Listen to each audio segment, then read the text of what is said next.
YouTube back with another video. So today we're going to focus on No Mercy 2002. Now, this show is famous for Brock Lesnar versus The Undertaker in a Hell in a Cell match. With me to review the show, my buddy Frank. Frank, what's up, brother? What's up, man? How y'all doing? This was a Hey, fun show. This it was a was fun it show. was I a can't wait great to. show. It was a very good show. Now, also a little backstory. We reviewed uh, we reviewed Unforgiven. Unforgiven 2002 last week, and then we Yep. decided that this week we're going to go for the pay per view right after. So chronological order here for this week. I Like I said, haven't. I haven't even decided on what I want to pick for next week. So as we're doing this show, I'm going to be thinking in the back of my mind what I want to choose for next week. sounds good. Um, so this pay per view it took place at it took place at the Alltel Arena in Little Rock, Arkansas, in North Little Rock, Arkansas. Um, so um, there was, sorry, I'm a little flustered here. Yeah. There was 10,000 people. That's it, 10,000 people in attendance. Mm. Wow, that doesn't seem like a lot of fans, but I don't know. Um, 30,000 or 300,000 people bought the pay per view. Uh, uh, so, yeah, I mean, it was a pretty solid pay per view, like Frank and I said. Yeah. Um, if you're new to the I stream, love. go ahead. I love how at the beginning of the show they had Undertaker sit down next to Kane. Now, Yeah, both Undertaker and Kane were going through some drama storyline wise leading up to their matches. oh, They we'll get just into the had good stuff. Undertaker. Yeah, they had. Oh, I can't wait to talk about it. They had Undertaker sit down right next to Kane, and Undertaker says to him, "So, how was your week?" And it just kicked off. That was it. That's how they kicked it off. I love that. That was one of my favorite starts to a pay per view ever. Hey, How question. was your week? A little Yeah. trivia for you, Frank. Do you remember who the last four people were in the 2003 Royal Rumble, the final four? Do you remember who it was? Undertaker, Kane, Batista, and Brock Lesnar. Nice. Don't come at me with 2003 trivia now, man. That's my year right there. Nice. If you're new to the stream, smash that like button, hit the subscribe button, hit the notification bell so you get notified when we upload new content. We upload new content weekly. Do all of that good stuff, baby. Do all of that. Um, it helps out the channel. Please do. So let's get into this card. Um, so on Heat, Hurricane defeated Steven Richards. And then to open the show, Vitamin C, aka Chris Jericho and Christian, defeated Booker T and Gold Dust. Was that a legitimate tag team name for Christian and Chris Jericho, Vitamin C? I have never heard them be called Vitamin C. Okay, Where are I you asked that. seeing? I asked that question because I used to play. There's a computer game Mm, called Extreme Wrestling Revenge. I've heard of It's a great game. It's free. It's free to download. It's all that good stuff. I can't play it on this computer, unfortunately, because well, it just doesn't allow it to.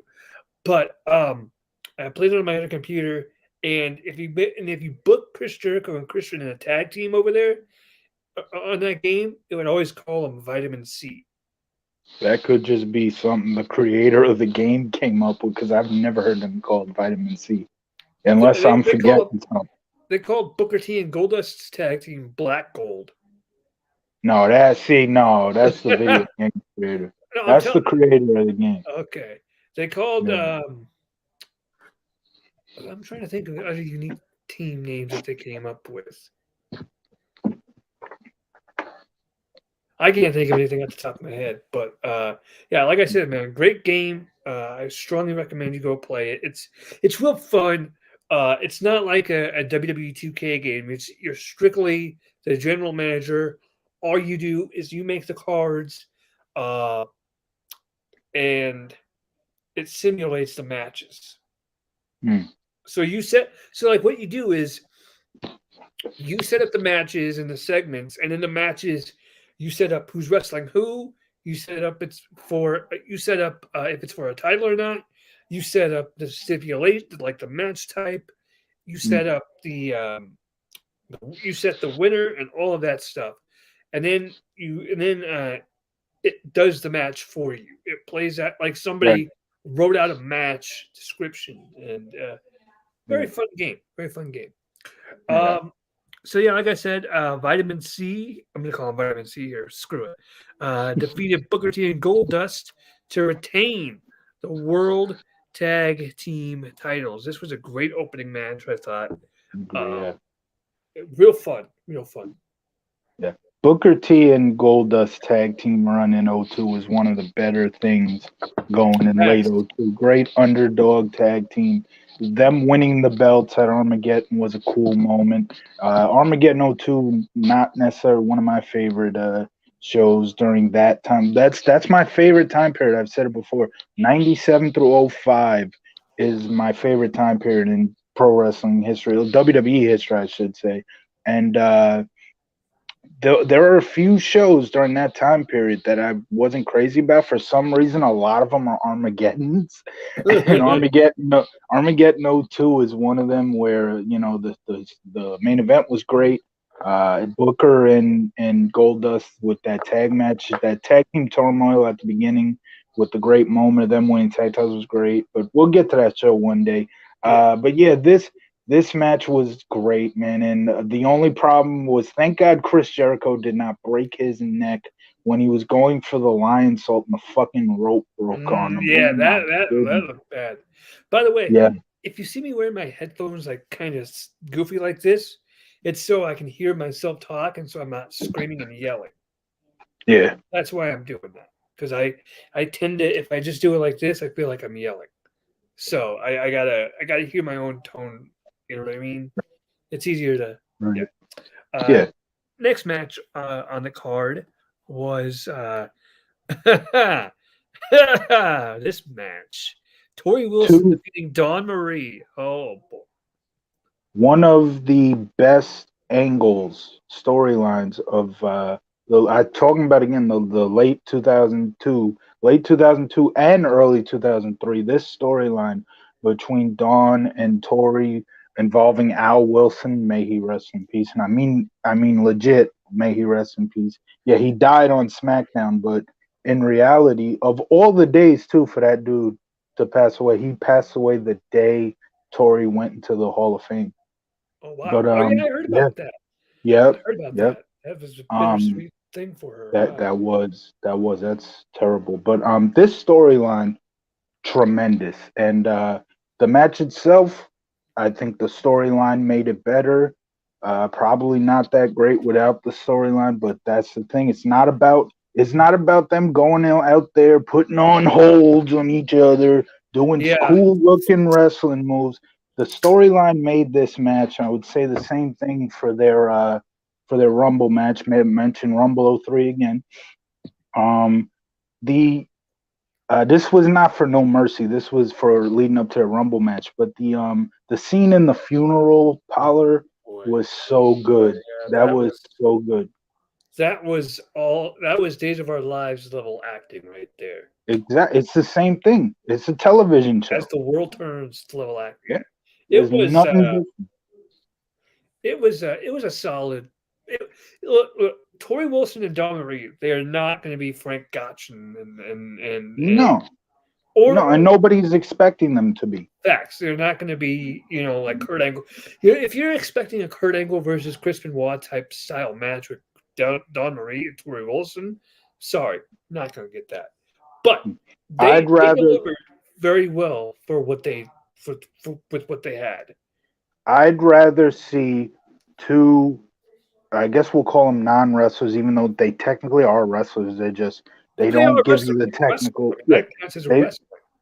I'd rather see two who can't wrestle, as people like to say, with a great storyline attached to it, than watch a technical wrestling clinic with no storyline attached to it, except for I'm better than you. You know, that type of bullshit. And that's something I guess I'll talk about here. AEW has a real problem with that. Yeah. AEW does matches just for the sake of doing matches. They don't have any story behind them. It's just we're gonna do this match. That's a big issue in wrestling. That's been a big issue in wrestling, not just AEW for a long, long time. Right. Speaking of AEW though, let me just say shout out to MJF. He held it down in Philly last night. I saw some clips on YouTube. I also saw SNY posted a video which I guess happened after the show where he was singing "Meet the Mets" on the Titantron in front So of he's a all the Mets Philly fan. kids. Yeah, he's a heel. He's a No, no, heel. no, no, no. I don't know. I don't know if he's a Met fan, but the show was in Philly, so you got a bunch of Phillies fans. So of course, that's what you do. If You gotta you're the go. heel, yeah, he was healing out, and it was tremendous. He Hey, came out with Met. I'm gonna talk about Yeah, something real quick before we get back to the pay per view. We'll get back into the yeah. pay per view in a minute. But excuse me. But something popped up like I don't know last week within the last couple of days. I'll say Mhm. it was who was the wrestler? Somebody I can't remember Oh, who I it know where was. you're going. Disco. Thank you. Okay. Yeah. Did we talk about Um, this? Did we talk about we this? did not, but you did, and I will say this about that. Disco has a point to be, but I still will say this: MJF is the best heel going today, even if he's only using heel heat. The guy has charisma, and So maybe he should use that charisma that a little better than just getting heel. Just getting the cheap heat, which I can get where Disco's coming from in that one. But but that he's still the yeah. But that's MJF's gimmick. He's the guy that gets the cheap heat. Right. McFoley's gimmick is he's the guy that gets cheap pops. MJF just gets that cheap heat. And hey, if it works, it works. And I agree with that. I agree with that. My Yeah, motto is if it's stupid but it works, it's not stupid. It works. I That agree. crowd that and for the AEW crowd, you kind of have to hit him with the cheap heat because that's that fan base. They like that stuff. Yeah. It's a little with WWE. I think we got to be a little more subliminal, but Mm. but with AEW, I mean that fan base, man, they love taking shots and jabs at everybody and everything. I mean, last night, Paige came out. Oh, excuse me, Saraya or Saraya, however you pronounce her stupid name. I don't know. It's a stupid name. Saraya. It's stupid. Anyway, she came out. Isn't that her real name, bro? You really just gonna dog on her real Yeah, name? I really am because it's a stupid name. I don't care if it's her real name or not. It's stupid. And her promo last night was actually trash. It was horrible. Um, I'm sorry. Everybody loves Paige. I don't get it. Including me. Including me. Okay. Well, you're not going to like what I'm about to say because she came out.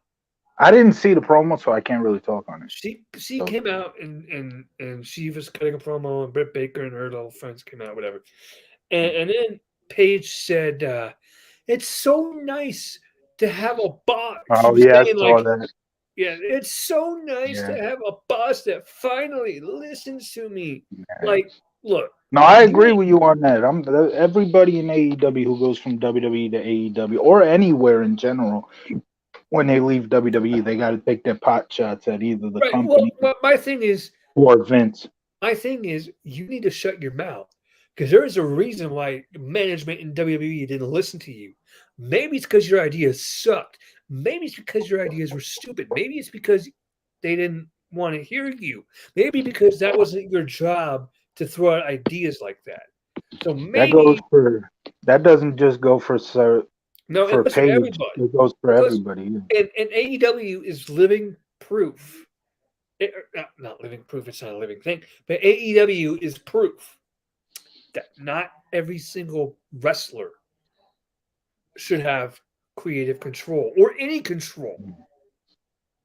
I mean, look, they gave Kenny Omega and the Young Bucks their roles, right? The Mhm. managerial roles that they have, the EVPs. What do they do with that? They pissed off Punk. Maybe they're not cut out to be EVPs. Maybe they're not cut out to be authority figures. Maybe they should stick to wrestling blow up dolls and 9-year-old girls. Maybe. So there you go. I'm sorry, that's my little rant. But and you know what? And by the way, if Saraya is cleared to wrestle again, I hope she is, because I hope she don't. I really don't want to get her. I strongly hope AEW protects her in every single sense. Yes, I agree. Because one wrong move, she could be done. And I mean, yeah, hopefully that doesn't happen. I mean, I saw a post too, like the day after. I think the day after she returned, it was in a wrestling group, and it just shows how sick wrestling fans are sometimes. oh, wrestling They fans suck. Yeah. They posted this person. Okay, hang on. Let me clarify. Our fan base on YouTube here, our wrestling fan base, does not suck. You guys are awesome. We love you guys. I'm not talking about you at all. I'm talking about those wrestling fans that wish death and harm and send death threats to wrestlers because they went to AEW or because they went to WWE. What is wrong with you? Why So would you... Go ahead. So this dude went in a wrestling group that I'm not even in. I just saw a screenshot. Posted a picture of Paige and said, "I can't wait to see you get paralyzed on Dark." Oh, are you serious? Are you serious? So Yeah. just because you want to be right in the fact that she shouldn't be returning, you just want to be like, "See, told you." You really want to see her get... Frank, I'm going to correct you. It's not that he wants to be right. I think that's what it is. He thinks what he said is funny. He thinks what he said is cool. He thinks what he said will get people to like him. He thinks he's being edgy. And you know what? In reality, he's just being a piece of crap. That's what it is. If you say stuff like that, if you say stuff like, "I can't wait to see this wrestler get their neck broken. I can't wait to see this wrestler get paralyzed," you are not a wrestling fan. You are just a sick person.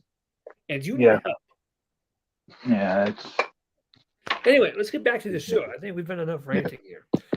So Dawn Marie, Tori Wilson, phenomenal storyline.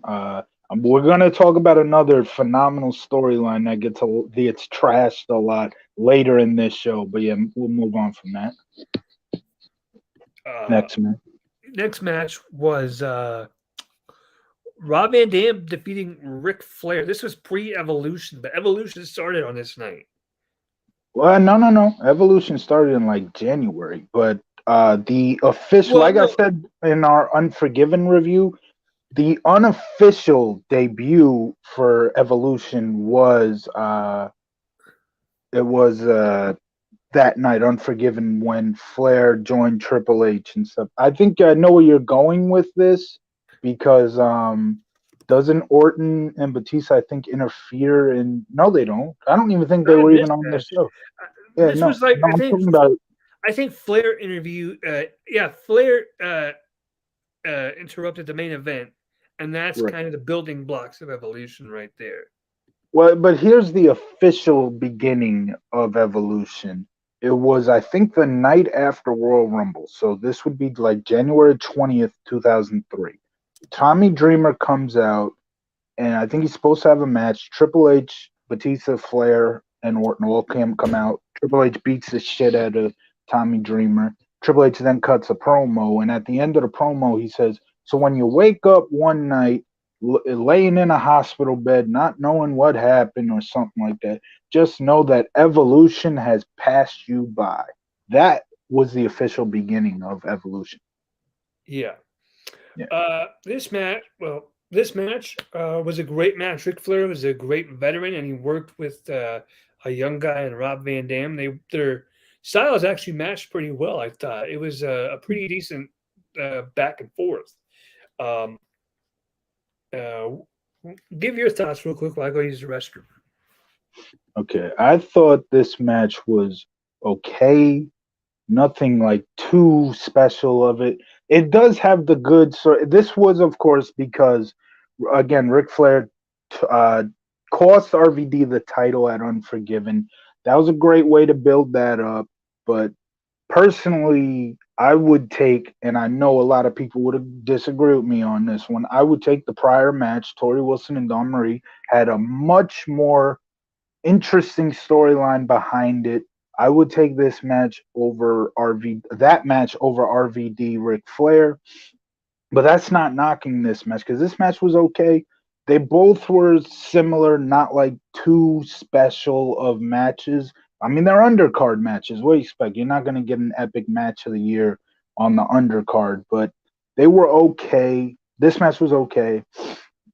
The thing is, Tori Wilson versus Dawn Marie was a better storyline, and that's why I enjoyed that match better. And I know everybody's going to disagree with me on that. I don't care. It's my opinion. Um, I don't want to jump to the next match because I want Christian to give his thoughts on this. Well, he kind of. Oh, finally, yeah. Yeah, I gave my thoughts. I said I like this match. It was a solid match. Right. I gave my thoughts. Yeah. And I gave my thought, but since you weren't here, I'll say it again. I thought because that both matches, both the last two matches were on par with each other as not being too special. They're just normal undercard matches that were good, okay, decent, nothing bad, nothing great. But I would take Tori Wilson. It was middle of the road. It wasn't designed to be like match of the night. Right. That's kind of what I said. There wasn't match of the year. You can't expect a match of the year on the undercard. Can you hear? Hang on, I'm going to play something. Let me know if you can hear this real quick, because if you can, we're going to react to this. It's not music. It's like a stand-up comedy thing. Mm-hmm.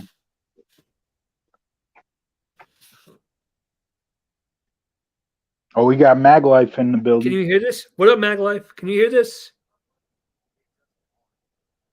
I do not hear it. So I'm going to have to do this.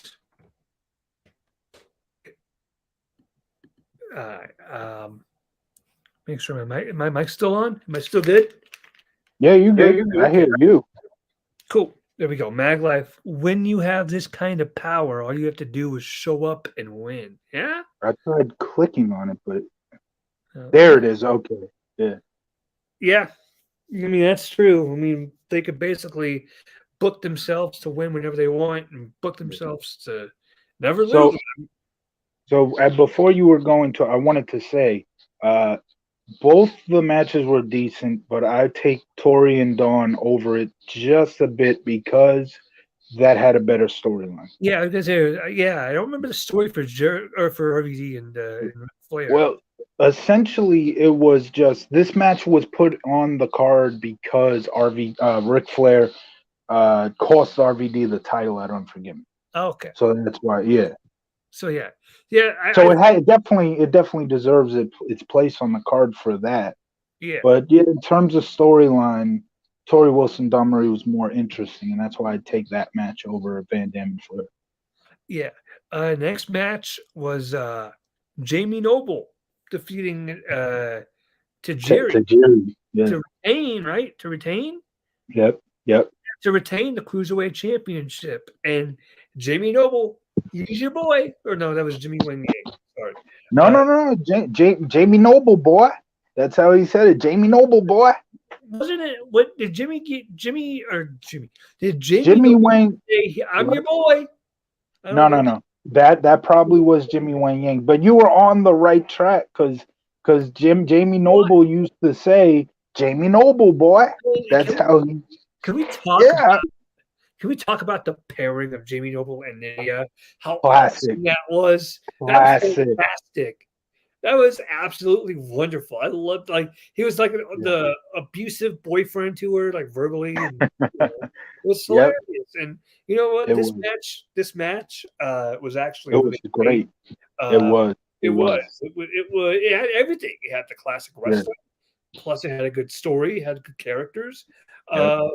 Tajiri is always going to be a GOAT. I'm sorry. He's always going to be a GOAT. He's GOAT. Jamie Noble, I've said it plenty of times now. Jamie Noble was my favorite cruiserweight in the SmackDown Cruiserweight era. Not just even in SmackDown Cruiserweight era. You could throw WCW Cruiserweight era in there. Jamie Noble in 2002, 2003 is my favorite cruiserweight of all time. I don't care about 205 era. None of those guys really do anything for me. So, of course, even above them, he's my favorite cruiserweight of all time. He had a great character.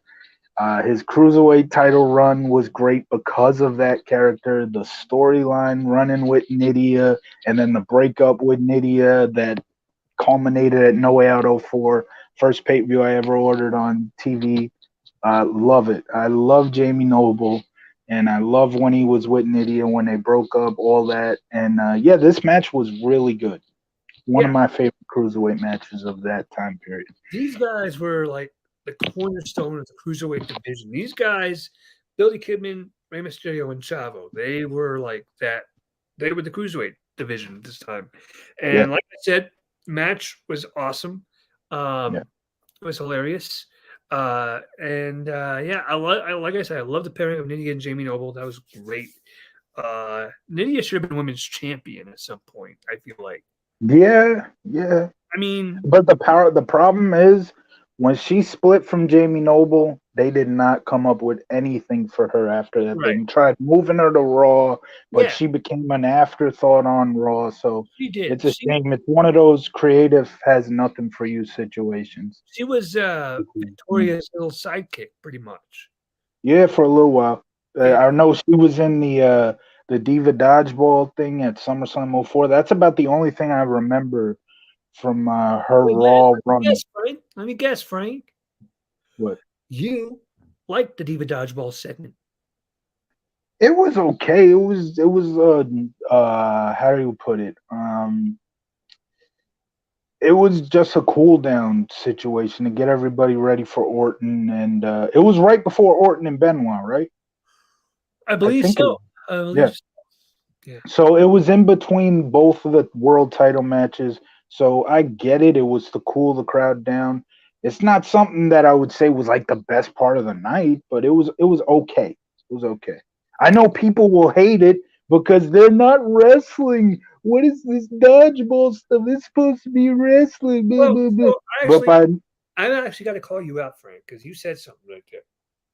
Mm-hmm. You're the guy that has said in the past, pay-per-views are for the wrestling shows and the weekly TV shows are to build up to pay-per-views. And that doesn't mean you can't have entertaining stuff on the pay-per-views. Just like you can have matches on the weekly shows. Fair enough. Next match was Triple H defeating Kane to unify the World Heavyweight Championship and the Intercontinental Championship.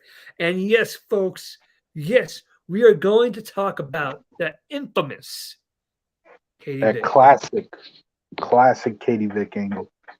Let me see. So what was the situation? Katie Vick died because Kane had a car accident because he was too drunk.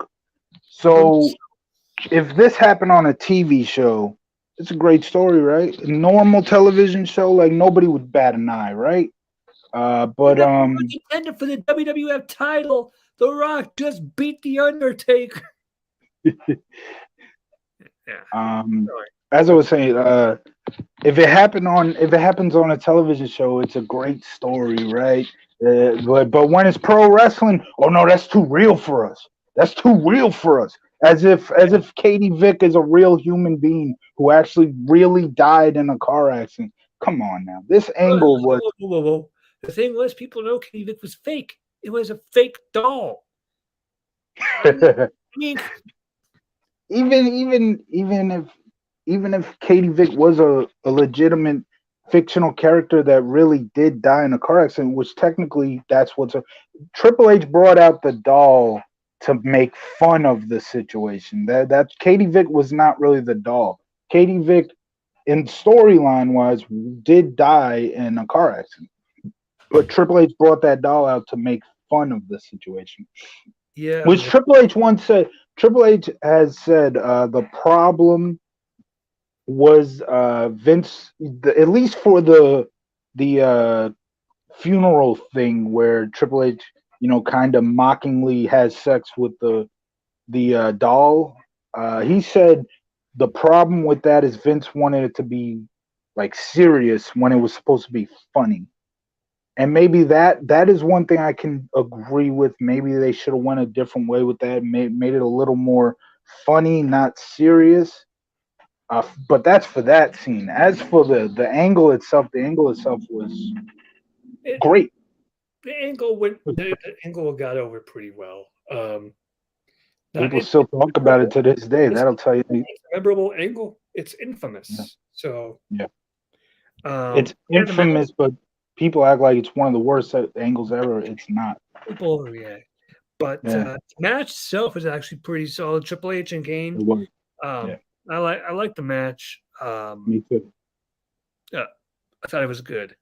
I have no problem with the ending. Everybody hates when heels actually win in heel fashion like they're supposed to be. Every match should end clean. No, Triple H won the because way there's the Triple story H of every match ends clean.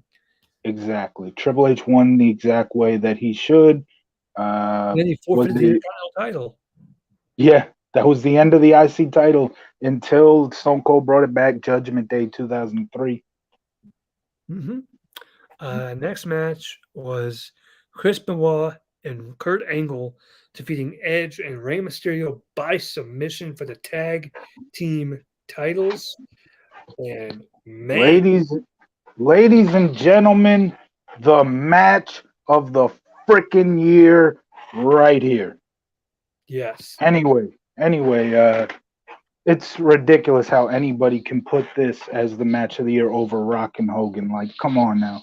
This was a phenomenal match by no means was it bad because it wasn't. But when you say match of the year for a match that took place the same year as Rock and Hogan, come on now. Rock and Hogan, I think you can make an argument for both. In terms of wrestling, I would put the tag match as the match of the year of 02. But in terms of just overall spectacle of it, I think you could put Hogan and Rock up there. See, both matches had hot crowds, and to me, that's what it's all about. When the crowd is into it, going nuts, and they're hanging on every move, it makes the match even better, no matter what the wrestlers are doing. Mm-hmm. But Rock and Hogan, two of the biggest stars of all time, and just that's like you said, the spectacle, the big match feel, it was phenomenal. Do you see this? Yeah. This is what the Rock and Hogan had the crowd in. Palm of their hands. Palm of their hands, right. And for me, when they I can't remember, was it PWI or was it Meltzer? I'm pretty sure it was Meltzer's gang that gave this match of the year. It's not even the match of the night in my book. Like, let alone match of the year, it's not even the match of the night in my book. That match wasn't the match of the night for you? Not for me, no. And it was phenomenal. It was phenomenal, but it was not. I guess I can see what your match of the night would be, probably. I guess I can probably guess. It hasn't happened yet. We'll put it that way. It hasn't happened yet. Or we haven't covered it. Where we are in the show, it hasn't happened yet. And that just narrows it down to. Because it's the next match, actually. You're talking about Trish Stratus versus Victoria. No. But Trish and Victoria was a solid match. This was a great match. I make no bones about it. I'm a huge Trish fan. I love Trish Stratus. I have watched this match 1,000 times. It is a great match. Trish Stratus is the greatest women's wrestler of all time. I don't care what anybody says. My man, Frank, we agree. Oh yeah. Yeah. It's hard. It's hard to disagree with that one. People say Lita is the greatest. No, Trish. Lita was great for her time, but I can't put her above Trish. Not I can't. Trish was a bigger star. Trish was such a good baby face. I mean, She was a great baby face. I mean, she was really solid, and I love this. And she was great as a heel. She was also great as a heel. Yeah, 2004. 2004 she's, 2004 was my favorite run that Trish had when she turned on Jericho and became that heel running with Christian and Tomko. That's my favorite Trish. yeah. And then, sorry, I saw some shadow moving over here. It's my dog's tail. But and then she got injured. Viscera attacked her, remember? And she came back as a babyface again, and she again feuded with Victoria there. And I mean, those two Yeah, had a fantastic rivalry. I thought Victoria and Trish were two of the yeah. best. And then Mickey came out, and you know, Mickey Trish passed Mickey the baton, and Mickey just took the baton and was like, "Here we go." And, Mickey's I I don't know if I mean I like Mickey, but I can't put her on the same level as Trish. I oh, couldn't do it. I can. Are you kidding me, No, she's not the star that Trish was. No way. bruh? Bruh, are we really about to have this? Are we about to have this conversation, Frank? We already are apparently. Mickey James is not the star that Trish has with. By no means. And that's no disrespect to her. But by no means was she a star like Trish. Mickey was just as big a star as Trish was, and that's just a fact. No, no. I disagree with Let that. us know, guys. Let us know in the comments section. Is Mickey James on the level of Trish Stratus? Let us know what you think. I don't think she is. Well, okay. Anyway, this match was great. And I liked the super kick after the match that Victoria landed on Trish. That was a nice little heel move. Like, you beat me, but bam. And then obviously it led to a hardcore match, right? Oh At yeah, that Survivor was Trish. Series. That was Trish and Victoria's best match. We covered that a few weeks ago, and that Survivor Series show was phenomenal. Yeah, that was a great There Survivor was Series. I there was still think Survivor Series 2001 was the best, but '02 was really solid. in terms of show. Yeah. I love Survivor '01, but I think '02 was just a little bit better because of that chamber match, man. It's hard to go against that chamber match. I like the whole WWF versus Alliance thing. I do. Oh, we got to talk about that someday because you and I are like the only two who actually fucking love that angle. That angle was tremendous, man. Facts. Yeah. Maybe. Hey, that's your new show. That's your show for next week. We'll discuss that. I already got something. It's not that, but maybe after that. But there are four pay-per-views from 2002 that like are my like epic, like 9 or 10 out of 10, and there's four of them. This one being one of them, but SummerSlam '02, Survivor '02, No Mercy '02, Unforgiven '02, which we've covered 3 of those 4 now. No, SummerSlam's the one that I would give 10 out of 10 because that show was just flat out phenomenal. But the other 3 are right on par with them, Well, and we've now covered those 3. let's get to our main event of the evening here. Of course, Match of the night. this is your match of the night. Brock Lesnar defeating Undertaker to retain the undisputed championship in a Hell in a Cell match. And this this was when they hired Hank Hill for SmackDown Creative because they hired him. They hired Hank Hill for SmackDown Creative, and Vince went up to Vince McMahon, I should say, went up to Hank Hill and said, "How do we make I this see what Brock you're saying. Lesnar? I see what you're saying. How do we make? That's not a good How joke. do we make this? Hold on. How do we make this Brock Lesnar Undertaker storyline more interesting?" And Hank Hill looked dead. He looked dead at Vince McMahon and said, "Propane." And that is how Brock Lesnar broke Undertaker's hand with a propane tank. That was the genius of Hank Hill. He didn't just take the propane tank and just slam it on the guy's hand either. He freaking Undertaker's hand was on a fence, and he freaking took that propane tank and launched it at the Undertaker's hand. And since I've given so much credit to a couple of matches for their storylines, this storyline was damn good too, man. Like I said, both Undertaker and Kane were going through some shit leading up to this pay per view, which is why that whoever came up with that open, my hats off to you. It was perfect. It really was. Undertaker. So Undertaker's now got a broken hand. Brock Lesnar and Undertaker, Brock Lesnar and Paul Heyman are freaking hiring this lady to say like she had an affair with Undertaker, Yeah, trying to mess with. I remember that. Yeah, That was a whole mess. trying to mess with Undertaker's. Yeah, I mean, that was trying a to mess. good angle. Yeah. Yes, Didn't they try to do something with his puppy, like with his dog?